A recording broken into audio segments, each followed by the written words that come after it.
Olá, bem-vindo ao Fixomos, eu sou a Vlange e vocês me pedem bastante para falar sobre poesia aqui no canal. Para quem não sabe, além de escrever contos e romances, eu também escrevo poema. Inclusive lá no Wattpad eu tenho um livro de poemas que eu vou deixar no link aqui na descrição. E hoje eu vou falar sobre alguns conceitos básicos, começando por essa diferenciação entre os termos poesia e poema. Poesia é uma linguagem, se refere a um conteúdo poético, e esse conteúdo pode estar presente tanto em vários tipos de texto, como o poema, uma crônica, um conto, como também em fotos, pinturas, apresentações de dança, de música e outras formas de arte. É como se fosse um jeito especial, um jeito diferente, mais sentimental de você se expressar artisticamente. É um conceito subjetivo mesmo. Já poema se refere ao formato. O poema é uma forma de poesia escrita e organizada em versos. Então, poesia se refere a conteúdo e poema se refere a um formato. Para falar de alguns conceitos básicos do poema, eu vou me guiar principalmente por esse livro aqui, Noções Elementares de Versificação, da Benedita Azevedo. Versificação é justamente a técnica ou estudo da escrita de poemas. Os versos de um poema podem ser classificados de acordo com as sílabas, tanto pelo número de sílabas quanto pela posição de sílabas tônicas e átonas. As sílabas tônicas são aquelas sílabas mais fortes e as sílabas átonas são as sílabas mais fracas. Por exemplo, na palavra apaixonado, o na é a sílaba mais forte, é a sílaba tônica, e as outras sílabas são sílabas átonas. Só que a separação de sílabas dos versos de um poema, que a gente pode chamar essas sílabas de sílabas métricas ou sílabas poéticas, a separação é um pouco diferente da separação de sílabas comuns, que a gente pode chamar de sílabas gramaticais. Então, nos versos de um poema, você não vai simplesmente separar as sílabas de cada palavra. Tem algumas regrinhas aí que você precisa seguir. Como exemplo, eu peguei o primeiro verso do poema A Carolina, do Machado de Assis, dividindo primeiro em sílabas gramaticais e depois em sílabas poéticas. A divisão do verso em sílabas poéticas é chamada de escansão e é feita a partir da sonoridade das palavras e seguindo algumas regrinhas. A primeira regra é que a contagem é feita só até a última sílaba tônica do verso. E a segunda é que, se uma palavra termina com vogal,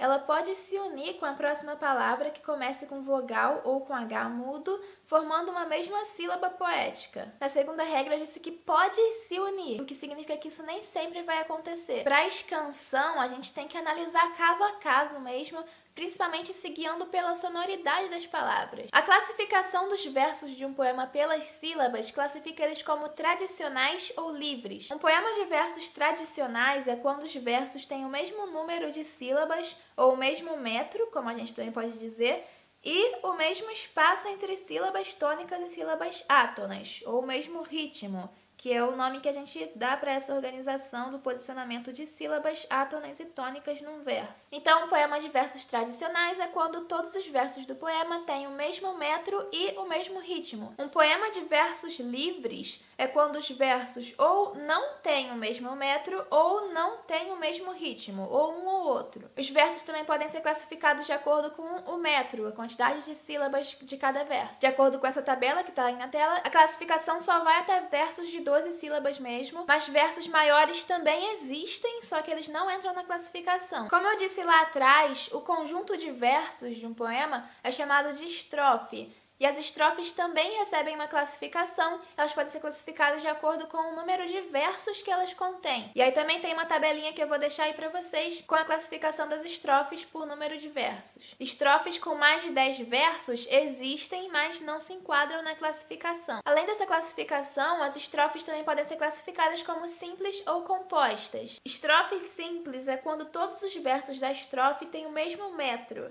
Estrofe composta é quando os versos da estrofe têm metros diferentes. As rimas são as semelhanças de som entre as palavras, e elas podem ou não estar presentes num poema. Não é obrigatório um poema ter rimas, sendo que os versos sem rima a gente chama de versos brancos ou soltos. As rimas podem ser classificadas de 5 formas, de acordo com o valor, com a fonética, com a acentuação, com a posição no verso e com a posição na estrofe. A classificação de acordo com o valor, ela não está medindo se o poema é bom ou ruim, não é valor nesse sentido. É só um nome que alguém deu para esse conceito. Então a gente tem as rimas pobres, que são simplesmente as rimas entre palavras da mesma classe gramatical, como, por exemplo, céu e véu, que são dois substantivos. Substantivo é a classe gramatical dessas palavras. Rimas ricas são entre palavras de classes gramaticais diferentes, como, por exemplo, gente e quente. Gente, no caso, é um substantivo e quente é um adjetivo. E rimas raras ou preciosas são aquelas entre palavras diferentonas, palavras que têm uma terminação incomum. Por exemplo, íngreme e síngreme, que é uma rima que eu encontrei num poema do Augusto dos Anjos que tá nesse livro aqui, mas eu perdi o poema aqui. O Augusto dos Anjos, ele usava bastante essas rimas preciosas. De acordo com a fonética, a gente também tem uns nomezinhos que parece que tá medindo se o poema é bom ou ruim, mas não tá, beleza, gente? A rima é chamada de perfeita ou consoante quando tem repetição tanto de sons vocálicos quanto de sons consonantais. Por exemplo, mundo e fundo, ou cidade e habilidade. A rima é imperfeita quando ou só tem repetição de sons vocálicos ou só tem repetição de sons consonantais. Quando a repetição é só dos sons vocálicos, a gente chama de rima assonante, como garota e boca, por exemplo. Quando a repetição é só de sons consonantais, é uma rima aliterante, tipo medo e moda, que não parece que é uma rima, mas ela recebe sim a classificação de rima. De acordo com a acentuação, a rima pode ser aguda,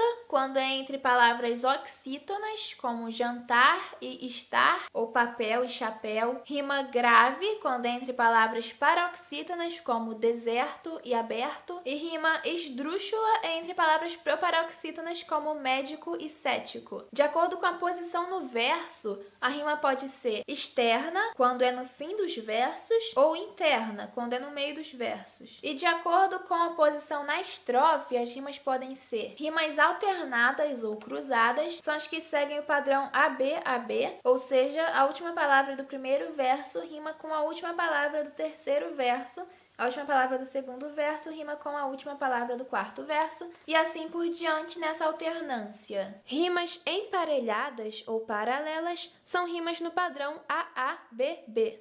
Rimas intercaladas ou interpoladas são rimas no padrão ABBA. Rimas encadeadas é quando a última palavra de um verso rima com uma palavra que está ou no início ou no meio de outro verso. Rimas mistas são as rimas que não seguem nenhum dos padrões anteriores. E quando você não tem rimas entre os versos, eles são chamados de versos brancos ou soltos. E finalmente, o último ponto que eu acho importante falar é sobre os poemas de forma fixa, ou seja, tipos padronizados de poema que seguem algumas regrinhas específicas de estruturação. Nesse livro, a autora fala de 9 formas fixas, mas eu só vou falar das 3 mais comuns, que são o soneto, a trova e o haikai, ou haikai. Trova, lá nos primórdios, era um jeito de chamar qualquer poema, fosse escrito ou cantado, mas hoje em dia a trova é o nome de uma forma fixa composta por uma estrofe de 4 versos, cada verso com 7 sílabas poéticas e com rimas seguindo o padrão ou ABAB, ou AABB, ou ABBA, ou ainda ABCB. E além disso, a trova ela se caracteriza por ter uma mensagem fechadinha, ou seja, qualquer coisa que você esteja querendo contar com aquela trova, você tem que começar e terminar nessa única estrofe. O haikai é um poema de origem japonesa, composto por uma única estrofe de 3 versos. O primeiro verso tem que ter 5 sílabas poéticas, o segundo verso tem 7 sílabas poéticas e o terceiro também tem 5. Não é obrigatório ter rima, mas pode ter. O soneto é composto por 4 estrofes. As 2 primeiras estrofes, cada uma delas tem 4 versos, e as 2 últimas estrofes, cada uma tem 3 versos. Todos os versos têm que ter o mesmo número de sílabas poéticas, que pode ser ou 10 ou 12, e cada verso tem que ter sílaba tônica na sexta e na última sílaba, ou na quarta, oitava e última sílaba. Lembrando que a divisão de sílabas é feita por escansão. Os quartetos têm que rimar entre si e os tercetos têm que rimar entre si também, sendo que existem muitos padrões de rima que um soneto pode seguir. E esse foi o básico sobre poemas, esses conceitos que vão servir de base para você entender e escrever poemas. Qualquer dúvida, deixa aí nos comentários. E se você quiser escrever um poema já para ir treinando nos comentários, pode escrever também, fica à vontade. Deixa um like no vídeo se você gostou, se esse vídeo te ajudou. Compartilha também com seus amigos, com seus professores, com seus alunos. E se inscreve aqui no canal para você ver várias outras dicas de escrita. E diz aqui nos comentários se você quer mais vídeos de poesia aqui no canal, se você escreve poesia. E até a próxima!